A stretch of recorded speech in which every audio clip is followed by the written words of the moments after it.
When Columbus's ships first touched the shores of the New World, the Native Americans believed that something extraordinary had descended from the sky. They gazed in awe at the massive ships and the strange, two-legged men clad in vibrant clothing. The sight was unlike anything they had ever seen.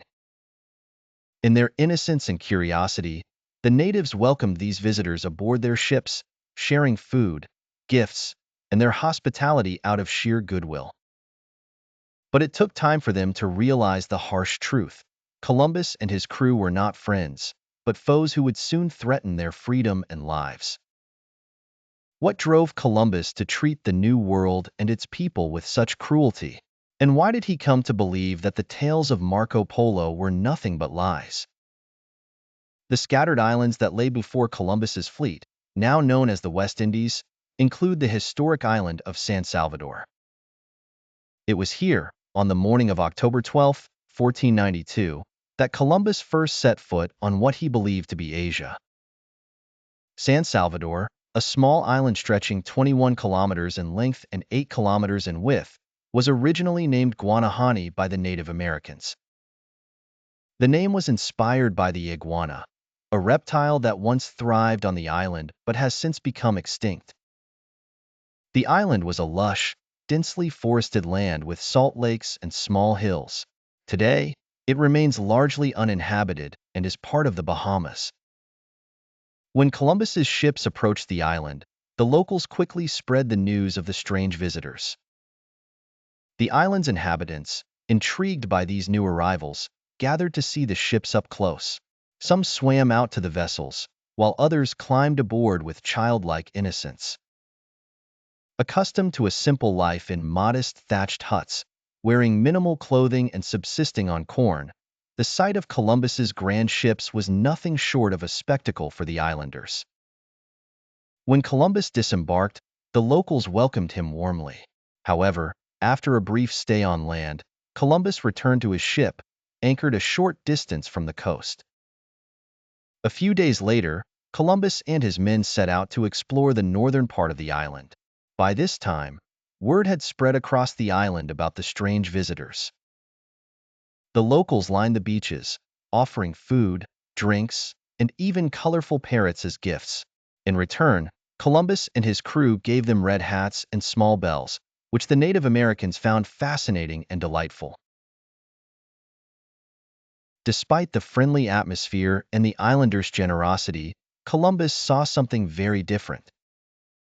He noticed that while the people were simple, lacking in grand buildings or elaborate places of worship, some wore gold earrings in their noses. This sight convinced Columbus that he was near the island of Cipango, Japan, as described by Marco Polo. Driven by the stories he had read, Columbus believed that he was close to reaching Japan and China. He spent only a short time on San Salvador before planning to sail further in search of these fabled lands. But before departing, Columbus sought to gather as much gold as possible from the locals, which proved easy due to their innocence and generosity.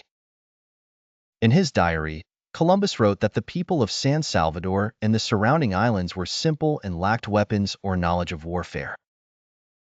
He believed that with just 50 men, he could subdue them and bend them to his will. The Native Americans, unaware of ownership concepts and ignorant of warfare, were helpless before Columbus's cunning. Columbus and his crew began to ransack the locals' homes, searching for gold. Despite witnessing the invasion of their homes, the natives continued to welcome the foreigners, not understanding their true intentions. However, when Columbus realized that there was little gold to be found, he decided to move on, taking some islanders captive to use as guides. Columbus believed that these guides could lead him to Cipango in China, unaware that these lands were thousands of miles away. The captives led him to a nearby large island, which we now know as Cuba.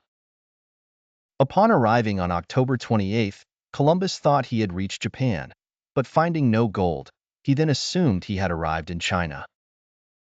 After a fruitless search for the legendary cities of China described by Marco Polo, Columbus realized that neither Japan nor China was in sight, and there were no vast riches to be found. Frustrated and disillusioned, he set off on December 5th to explore the supposed Chinese city of Chuanzhou. But contrary winds led him to yet another island, 100 kilometers away from Cuba, called Haiti by its inhabitants. This island, which Columbus named Hispaniola, marked the beginning of the Native American genocide, what some historians now refer to as the American Holocaust. Hispaniola, the second largest island in the West Indies, is today divided between the Dominican Republic and Haiti. But when Columbus arrived, it was home to the Arawak people, numbering around 800,000. The Arawaks, like the people of San Salvador, warmly welcomed Columbus. However, Columbus, driven by greed, saw the island's rivers dotted with small amounts of gold and assumed vast treasures lay hidden there.